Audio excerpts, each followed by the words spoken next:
y feliz sábado para todos. Bueno, vamos a empezar la segunda parte del programa de hoy, que es el servicio de culto. Hoy le tocaba a otra persona, pero por diferentes circunstancias, dos personas no han podido, así que bueno, pues os toca aguantarme de nuevo otra vez. Esta vez sí que vamos a hacer la pregunta de ¿dónde dejamos la historia del sábado pasado? Que esta lo tenéis fácil. José, lo acabábamos de vender, ¿no? Ahí dejamos a José en el episodio anterior. Bueno, pues en este episodio vamos a continuar y se titula, está basado en el capítulo 20 de Patriarcas y Profetas y se titula José en Egipto. Así que no va a ser difícil saber de lo que vamos a hablar hoy, ¿no? No, lo tenemos fácil. Bien, pues vamos a pensar en qué es lo que ocurrió. Antes de un especial que vamos a tener, me gustaría que nos pusiéramos en situación. Aquellos que tengan Biblia pueden seguir la lectura en Génesis 39 y Génesis 41. Nos vamos a imaginar a José, que ha sido vendido a unos primos, ¿os acordáis? Unos ismaelitas, que eran primos.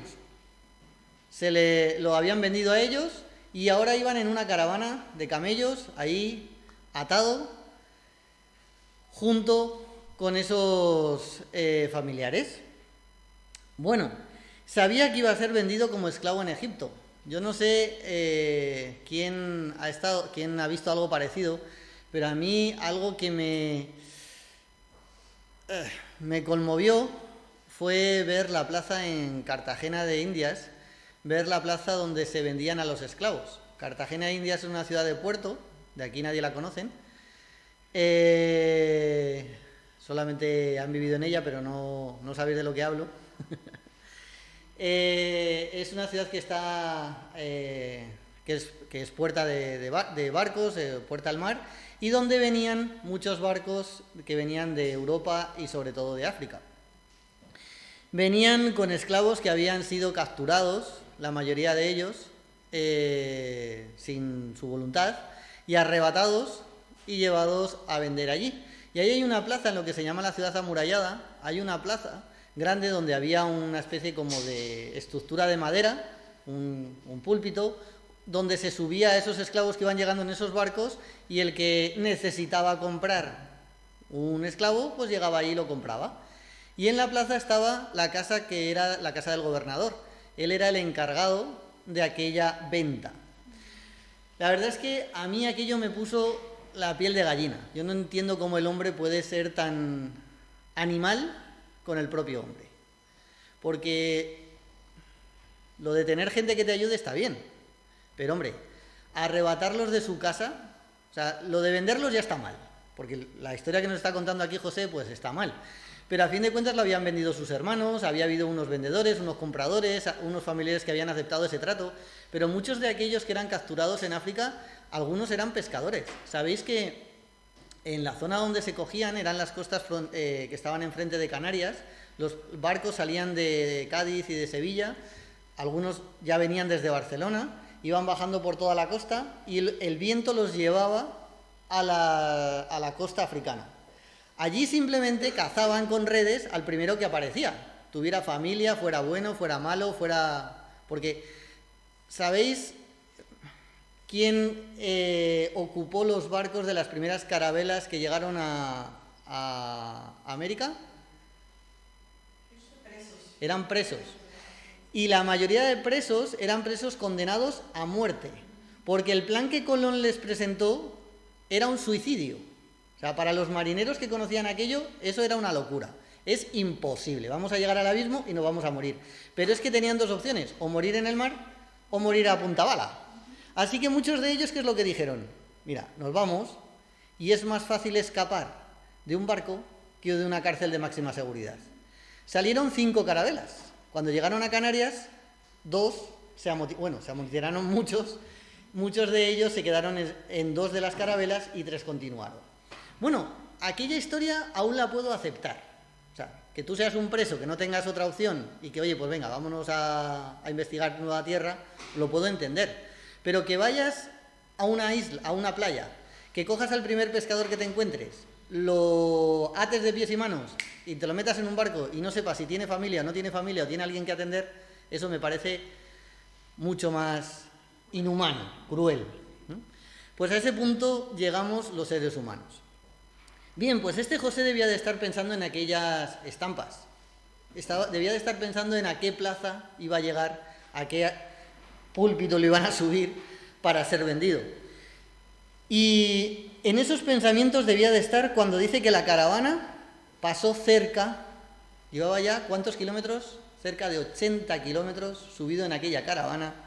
¿Cuántos pensamientos tuvo que tener en aquella estancia? Cuando a lo lejos ve las tiendas de campaña de su padre. No nos cuenta la historia si se rebeló, si intentó soltarse o simplemente aceptó que aquellas cuerdas no lo iban a soltar. A mí me gustaría que pensáramos en qué es lo que haríamos nosotros si estuviéramos en esa situación. ¿En qué posición nos encontraríamos? ¿Qué acciones llevaríamos nosotros a cabo? Mientras que pensamos esto, vamos a invitarle a Belisario, que tiene un especial, creo que acompañado de Mari, y después continuamos.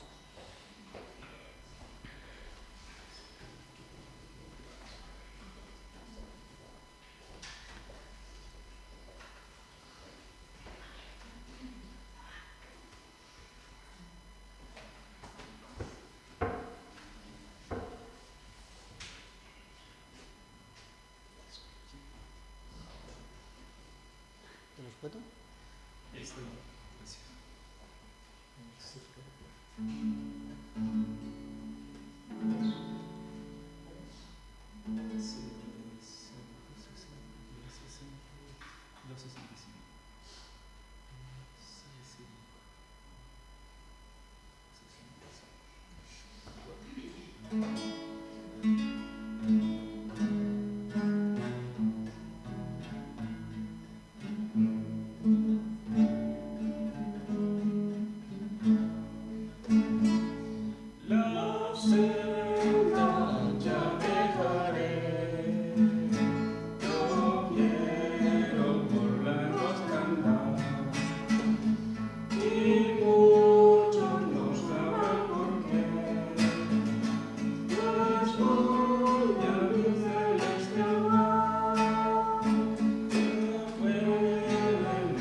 Pues yo no sé si las palabras de José estarían muy alejadas de este himno, pero lo que estaba claro es que su hogar no era al que iba a ir a parar. Cuando a veces nos ocurren cosas desagradables en la vida, ¿cómo reaccionamos? ¿Cuál es nuestra reacción cuando ocurre algo desagradable a nuestro alrededor? Hay veces que me he encontrado con personas que cuando pasan por una situación que no sea física, desagradable, pues un divorcio, alguien que te ha traicionado, una amistad que ha resultado no ser tan positiva, un familiar que te ha dado una mala respuesta, que lo pasan mal. Y eso lo llamamos, cuando alguien fallece o nos falta, lo llamamos duelo, ¿no? Y hay gente que, ¿cuánto tiempo está de duelo? Yo conozco gente que busca, mejor dicho, no busca una solución para acortarlo, sino que vive en una situación de duelo. Puede haber pasado 10 años, 15 años, 20 años y siguen teniendo ese duelo. A mí me gustaría que cada uno reflexionara cómo debemos de enfrentarnos a una dificultad, a un problema que no sea físico. O sea, evidentemente no puedo decir, si yo me he roto el brazo, una rotura física, no puedo decir, pues mira, no está roto y yo voy a seguir trabajando. No, esto va a tardar 45 días. Pero si una rotura tarda en soldar entre 25 y 35 días, lo que no puedo es llevar el brazo en cabestrillo 3 meses. ¿Sí? Hay veces que con las heridas psicológicas todos necesitan pasar por un proceso, evidentemente. Pero a veces ese proceso nos gusta alargarlo. O no le buscamos una corte, o nos encontramos cómodos ante la situación de víctima, por así decirlo. Es que mira lo que me ha ocurrido, es que mira lo que me ha pasado, ¿sí? ¿Qué le hubiera pasado a José si hubiera alargado su duelo? ¿Os imagináis? ¿Qué hubiera pasado si José, al ver al fondo esas tiendas de campaña de su padre, se hubiera puesto a gritar, a pelear, a enfrentarse contra sus capturadores? ¿Qué hubiera podido ocurrir? Muy posiblemente hubiera terminado muy mal. Una de dos. O se hubiera llevado unos cuantos latigazos, que es lo mejor que le podía ocurrir, o hubiera terminado carne de buitres en el desierto. ¿Sí? Sin embargo, él no hace eso. Y ahora imaginaros, llega a Egipto y al llegar a esa plataforma donde es vendido, empieza a gritar, a pelear, a ser descortés, a ser malhumorado. ¿Os imagináis a José así? Hombre, alegre tampoco me lo encuentro, ¿eh? O sea, vamos a ser claros. Muy alegre y a ponerse a bailar, no creo yo que se pusiera a bailar en la plataforma. Pero, ¿lo veis de una manera agresiva? ¿Os lo imagináis de esa manera? Enfadado, huraño, peleándose con los soldados que tuviera al lado. ¿Os lo imagináis? No. Y entonces, José lo que hizo fue reflexionar, asimilar, porque a fin de cuentas el duelo, ¿qué es? Cuando nosotros estamos dolidos por unos actos que han ocurrido es, primero, es el proceso de negación. No puede ser, eso a mí no. No. A mi padre no le puede haber pasado eso, o a mi hermano, o cómo puede ser que mi amigo me ha dicho. O sea, lo primero que hacemos es negarlo. ¿Sí? Una vez que lo aceptamos, que lo dejamos de negar, entonces lo que hacemos es que nos deprimimos porque aceptamos esa tragedia. Y por último, penúltimo, lo que hacemos es enfadarnos contra esa tragedia. ¿Por qué a mí? ¿Sí? ¿Lo entendéis hasta dónde llegamos? Eso es normal. Todos vamos a pasar por esas 3 etapas. Eso es lo normal y lo natural. Si yo me hago un corte, el otro día me clavé un hierro en un dedo de estos aquí, si se sale un trocito de carne va a salir sangre, ¿sí o no? Es normal y es natural. Ahora, yo tengo 2 opciones. Ponerme a llorar como una magdalena porque me clavé un hierro aquí, o coger y taparlo, encintarlo y seguir trabajando porque ese hierro teníamos que colocarlo en la pared, ¿no? La forma de afrontarlo es lo que nos va a diferenciar. Por esos pasos, estar tranquilos, todos tenemos que pasar. Y si no lo hemos pasado, tenemos un problema. ¿Sabéis? Uno de los trabajos de los psicólogos al hacer reflexionar es, bueno, ¿en qué etapa del duelo estás? ¿Estás en la etapa de eso no ha ocurrido, le habrá pasado a otro. Se habrán equivocado al darme la noticia. O estás en la etapa de, no puede ser que me haya pasado esto a mí. O estás en la etapa de, estoy enfadado contigo porque me has hecho esto. ¿Sí? Una vez que lo descubres, en qué estado estás, debes de pasar al siguiente. ¿Y cuál es el último? La aceptación. Pero cuidado, hay una cosa que se llama cerrar la herida en falso. No sé quién conoce esto. Tú te haces una herida y vas al médico, te la cosen y 3 días después te dicen, ups, se ha infectado. Ahora tenemos que volver a abrir porque dentro hay pus. Cerrar la herida en falso no es bueno. Vamos a poner un ejemplo.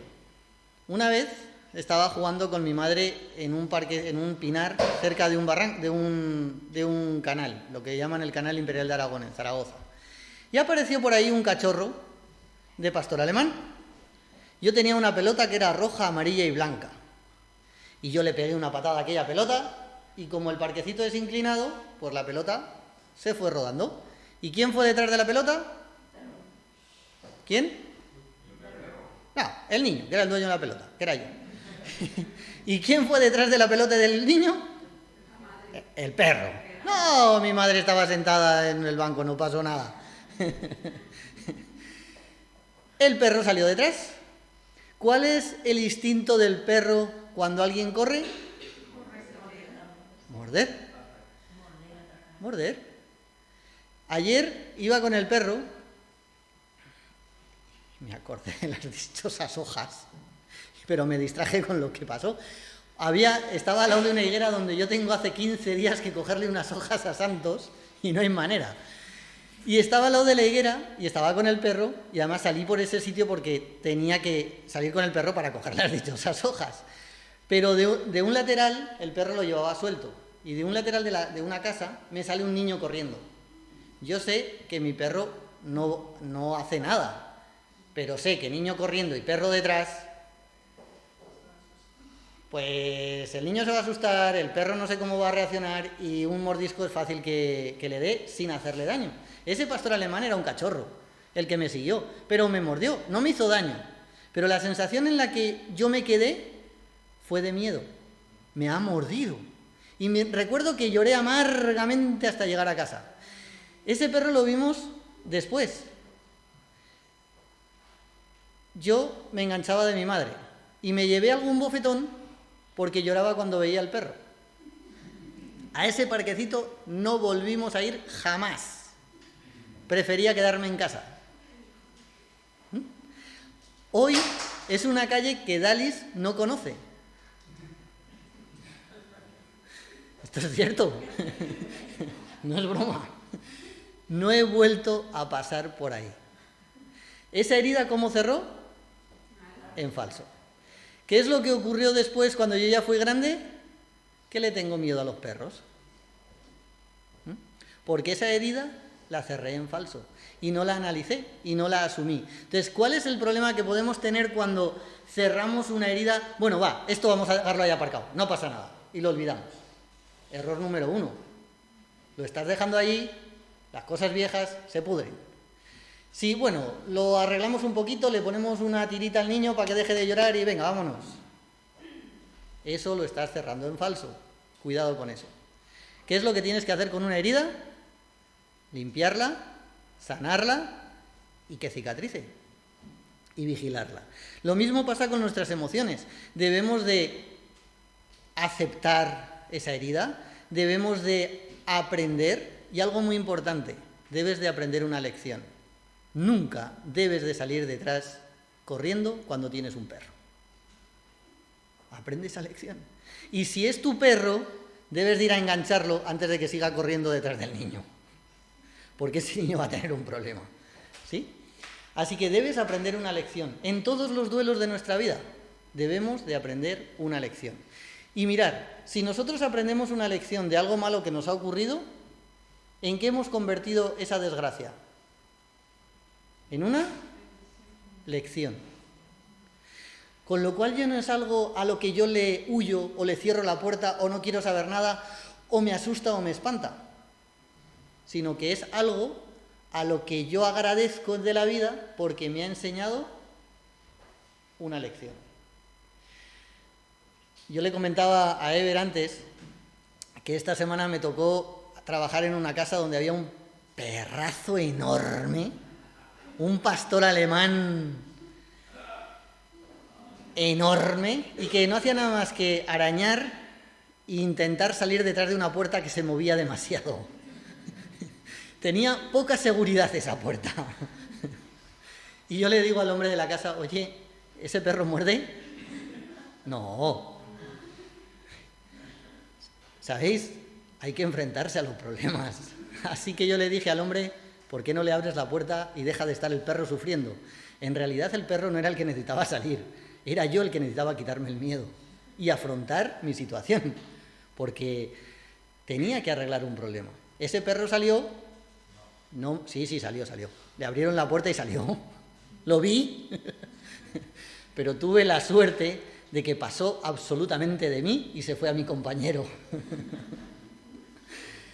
Así que a mí se me fue el miedo, porque el miedo lo tienes a lo que no conoces, a lo que está detrás de la puerta que no sabes lo que es.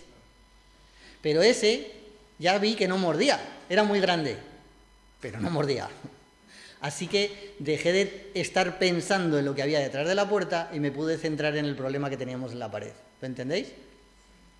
A veces nos centramos en lo que hay detrás de la puerta. José podía haber tomado esa decisión, pero no lo hizo. José aceptó, entre comillas, asumió, más que aceptar, asumió la situación en la que estaba y decide salir de la mejor manera posible. Así que cuando llega a Egipto, él antes ha tomado una lección, porque José pasa por todas estas etapas que os estoy contando, lo podéis ver en el capítulo 39, lo podéis leer. ¿Qué lección aprende José de este trauma o de este duelo que le ha tocado pasar? ¿Os acordáis? ¿No os acordáis? Él decide aprender una lección. Dice que José se acuerda del Dios de su padre, ese que ve a la lejanía, y lo acepta como suyo. ¿Sí?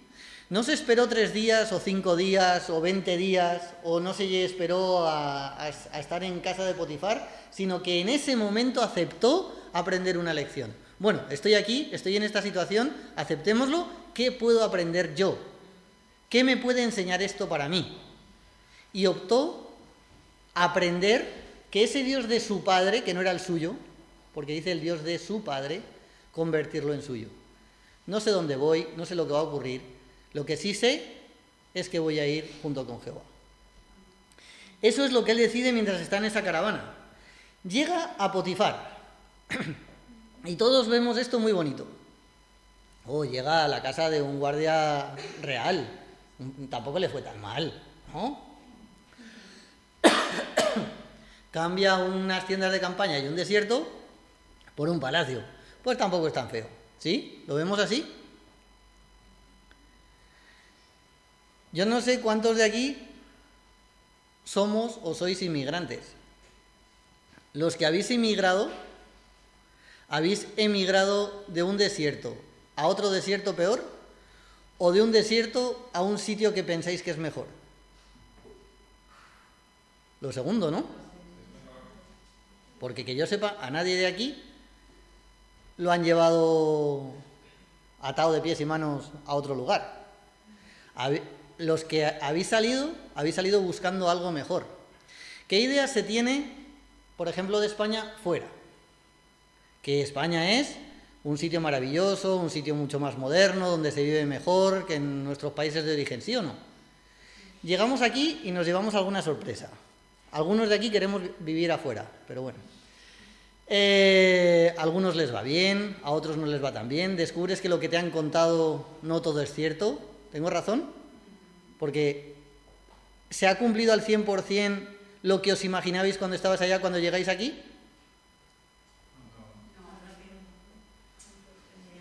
No. Hay que pasar un proceso, hay que adaptarse, y muchas veces te cuentan que esto aquí es muy fácil y cuando llegas no resulta tan fácil. No me canjean el carnet de conducir. Llevo 20 años conduciendo en mi país y aquí no puedo coger ni una bicicleta. Nadie conoce esta historia, ¿verdad?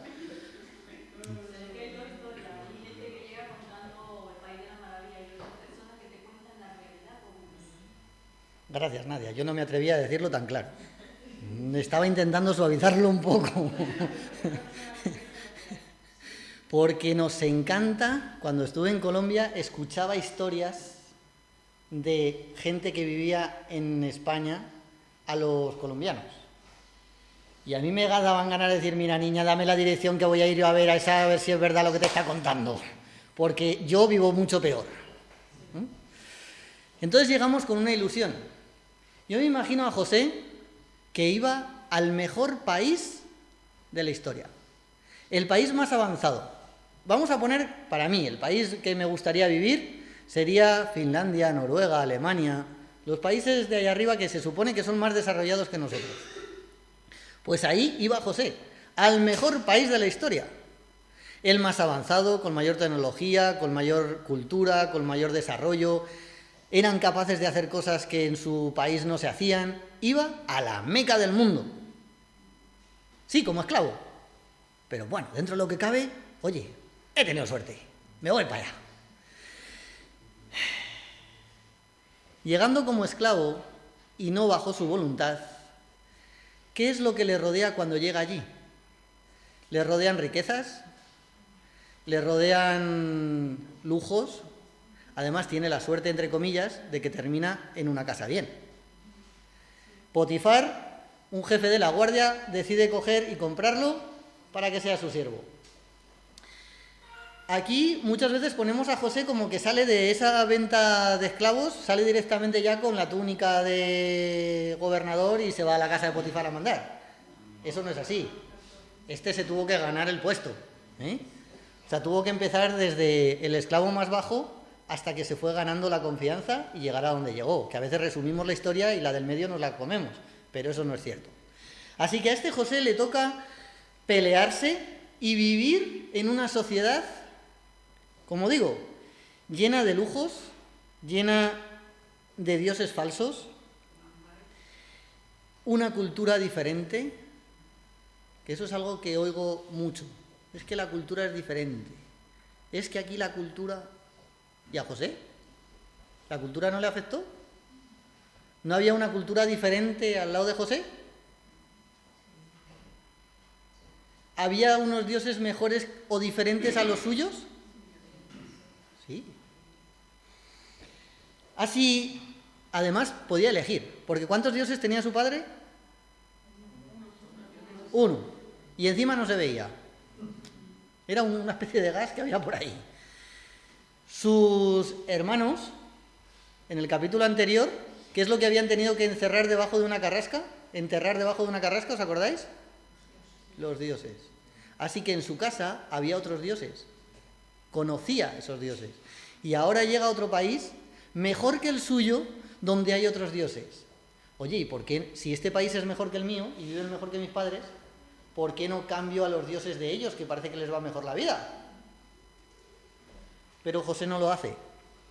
Ahora a mí me gustaría, y esta no la respondáis, que cada uno se preguntara, ¿habéis encontrado otros dioses en el país extraño? ¿Los habéis acogido como vuestros o habéis decidido defender vuestro Dios? ¿Ese Dios que tenéis en vuestro corazón es el Dios de Jehová o habéis dejado que entren otros dioses falsos en vuestra vida? Quizás de la cultura, quizás de la civilización, quizás del avance, quizás de la prosperidad, pero ¿son mejores que Jehová? Así que me gustaría que pensarais en qué dioses dejáis vivir en vuestra vida. José optó por conservar el de su padre, conservar ese que no se ve. ¿Sabéis? En Egipto teníamos muchos dioses y muy buenos. Si os ponéis a mirar la egiptología, la historia de Egipto es espectacular. Esta semana tuve la suerte de fotografiar, quería haberlo traído, pero no he podido, un escarabajo ciervo. Tiene unas pinzas enormes, así de grandes, en panticosa, precioso. El pobre se empeñaba en meterse dentro de la caja de pintura mía. Ese no es un buen sitio para vivir un escarabajo. Y lo saqué 3 veces y el otro volvía otra vez, hasta que opté por cruzarle 3 calles, digo, a ver si así no sabe volver.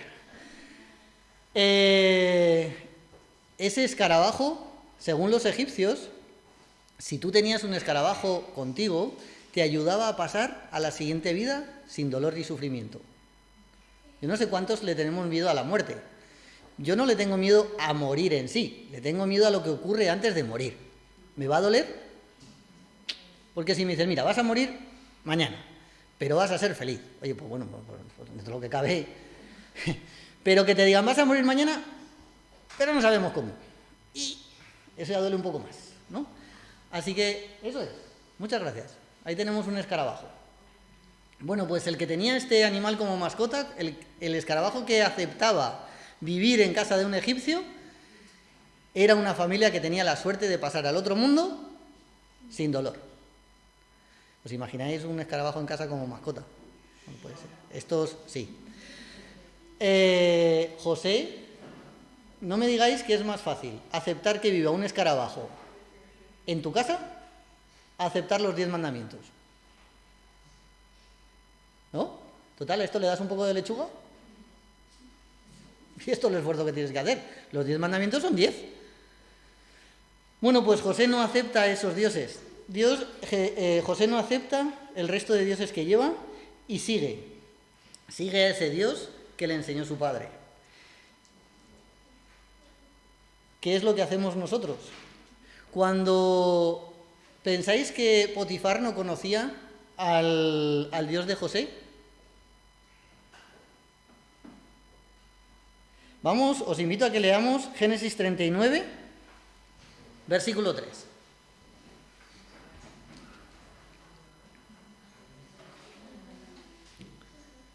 El primero que lo tenga. Dice, vio su amo que Jehová estaba con él, que Jehová lo hacía prosperar en todas sus empresas. Así halló José gracia a sus ojos y lo servía. Lo hizo mayordomo de su casa y entregó en su poder todo lo que tenía. Esa versión me gusta más que la mía. ¿Puedes repetir el 3? Vio su amo que Jehová estaba con él, que Jehová lo hacía prosperar en todas sus empresas. Gracias. Vio Potifar que el Dios de José lo hacía prosperar. Vamos a parar aquí. ¿Vio quién? Potifar. Lo vio. Ver no es un verbo de quizás, a lo mejor, tal vez, se imaginó. No. Cuando tú ves, es que lo ves. He visto llover. No me imagino que está lloviendo allá. No, lo veo. Hoy veo a Diego. Ayer me imaginé que lo vería, porque me dijo Dalis que veníais. Pero hoy lo veo. ¿Sí? Y aquí en este texto está usando ese verbo. Y me gusta más esa traducción que la mía, porque dice que Potifar se dio cuenta de que el Señor... No, lo vio. Y si lo vio, es porque lo conocía. Porque José le había hablado de su Dios. Y Potifar reconoce que ese Dios le hace prosperar en lo que hace. Aquí tenemos 2 lecciones. Una, José le habla a Potifar de Dios, de Jehová. Y segunda, cuando Potifar le dice, oye, qué bien haces tu trabajo, eres esclavo, pero no nos cuenta en ningún lado de la historia que intentara huir. ¿Podía haber escapado? Pues lo podía haber intentado por lo menos, ¿no? ¿Podía haber hecho alguna cosa? Este hombre me está teniendo aquí como preso, me está amargando la vida, se va a enterar de lo que es bueno. Le voy a... lo que sea. A robarle o a no hacer tan bien nuestro trabajo, o si me pide 5, le hago 5 en punto y ya. 5:30 no. ¿Sí? Sin embargo, José hacía lo mejor que podía su trabajo. Y cuando José hacía algo bien y Potifar se lo reconocía, ¿Cuál era la respuesta que José daba para que Potifar reconozca a Dios en las acciones de José? No sé si os habéis perdido en la historia, pero si no la vuelvo a repetir. Dice que Potifar vio que lo que hacía José prosperaba por Jehová. ¿Sí?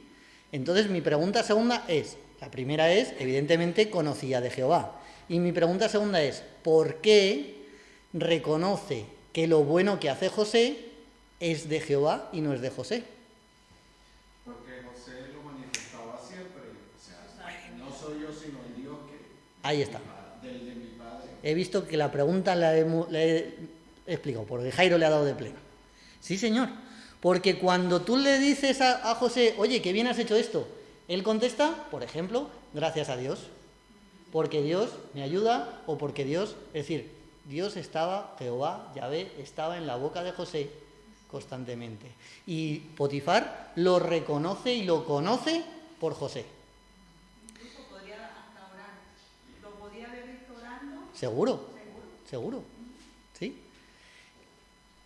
La gente que te conoce reconoce a Dios en tu vida. Cuando te ofrecen un ídolo de la prosperidad, ¿aceptas? Cuando te solicitan que participes en algo que no está acorde con Dios, ¿aceptas? Porque los de tu entorno, los de tu sociedad lo hacen. Cuando te sale algo bien, le dices a tu compañero, mira qué bien he hecho esto, qué bien me ha salido, ¿eh? O dices, gracias a Dios, hemos acabado este trabajo. ¿Sí? Las historias las tenemos en la Biblia para coger ejemplo. Y a veces pasamos de lado por algunos detalles. Y vámonos al último. Vámonos a Génesis 41, ya para ir acabando. 41.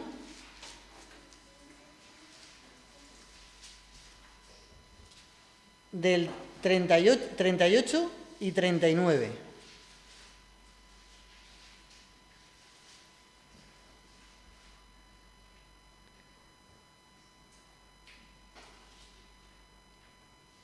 ¿El que lo tenga? Y dijo el faraón a sus siervos: ¿acaso hallaremos a otro hombre como este en quien esté el Espíritu de Dios? Y dijo el faraón a José: después de haberte dado a conocer Dios todo esto, no hay entendido ni sabio como tú. Hemos pegado un salto en la historia, ¿no?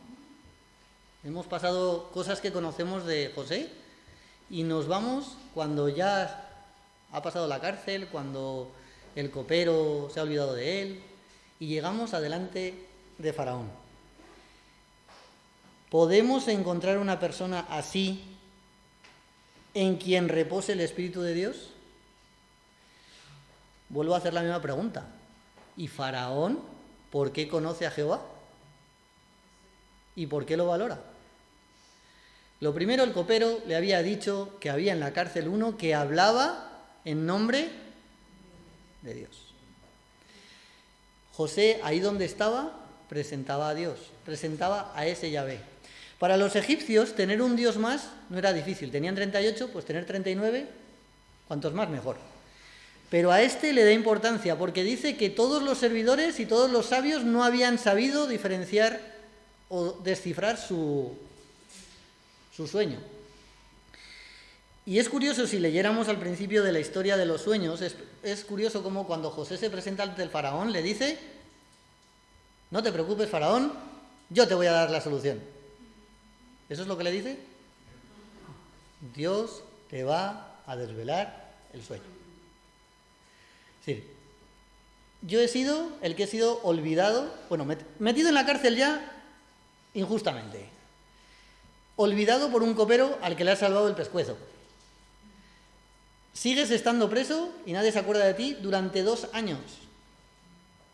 ¿Hay algún reproche de José hacia su maltrato en la injusticia de su vida? Llega Faraón y dice: sí, Faraón, mira, yo sé la solución a esto, pero lo primero que tienes que hacer es a este copero, que es un ingrato, que yo le salvé la vida y que le dije lo que le iba a pasar y que se ha olvidado de mí, mándalo a mi sitio a la cárcel. Ya. ¿José hace eso? Ah, ¿y te acuerdas del jefe de la guardia? Ese es un... puntos suspensivos. Me va a soltar. Cógelo y mételo al calabozo, que me metió a mí injustamente. He estado 10 años ahí metido, pues él que esté otros 10 para que sepa lo que es bueno. Y cuando hayas hecho esto, entonces te diré lo que has soñado. Yo no sé vosotros, pero yo hacía eso seguro. O sea, sin lugar a dudas. Y creo que me estoy quedando corto. ¿Vale? Sin embargo, José no es esa la actitud que tiene. José lo que hace es, bueno, Jehová está conmigo y Jehová te va a dar el sueño. Le da la respuesta, le da una solución. Y cuidado aquí, porque hay una lección en Proverbios que es muy importante. A veces nos empeñamos en ayudar a quien no nos pide ayuda. Vemos a alguien que tiene un problema, esto lo estás poniendo mal, esto no hay que ponerlo aquí, esto hay que ponerlo aquí detrás. Oye, pero yo te he dicho algo. Y entonces lo que encuentras es un rechazo de la persona a la que quieres ayudar. A lo mejor tienes razón, pero es que esa persona no te ha pedido ayuda. Sin embargo, aquí Faraón estaba pidiendo ayuda y le tenía intrigado lo que significaba ese sueño. Y no solo le da el sueño, sino que le da la solución. Porque José se podía haber quedado con la mitad del cuento. Si hubiera hecho solo el 50% de lo que se le pedía, es, dime lo que he soñado, lo que significa. Pero Faraón quería algo más y José se lo da. Mira, esto es lo que has soñado y esta es la solución. Me has llamado desde la cárcel, tú me has hecho salir de la cárcel, me has traído hasta aquí delante, yo acepto eso, tú quieres saber lo que significa, ahí lo tienes. Y en ningún momento a él se le ocurre la idea de decir que él era el mejor encargado para hacer esa labor, sino que le dice, pon un gobernador, pon varios gobernadores sobre la tierra y haz esta solución. Y ahí Faraón, volvemos otra vez al texto, dice, ¿podemos encontrar una persona así en quien repose el Espíritu de Jehová? Y esto lo habla con sus servidores. No lo habla solo, sino que con aquellos que no le han sabido resolver el sueño, es con los que ahora les está preguntando esto. Luego le dijo a José, puesto que Jehová te ha revelado todo eso, no hay nadie más competente y sabio que tú. Si seguimos, dice, quedarás al cargo de mi palacio y todo mi pueblo cumplirá tus órdenes. Solo yo tendré más autoridad que tú, porque soy el faraón. Es curioso, si vemos la historia egipcia, ¿sabéis cómo firmaban los faraones? Sí, pero ¿cuál era la marca que había en ese sello? El anillo. Sí, pero ¿qué era lo que estaba escrito, impreso en ese anillo?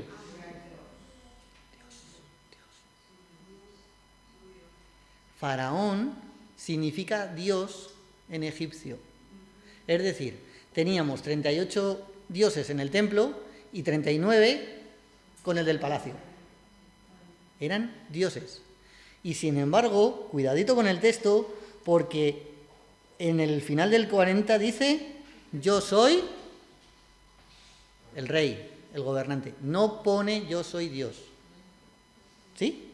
Así que él reconoce la autoridad de Dios sobre sí mismo y acepta el designio de Dios. Mi pregunta es, ¿la gente que está a tu alrededor conoce a Dios de igual manera? ¿Puedes llegar a que confíen en ese Dios como confió aquí Faraón?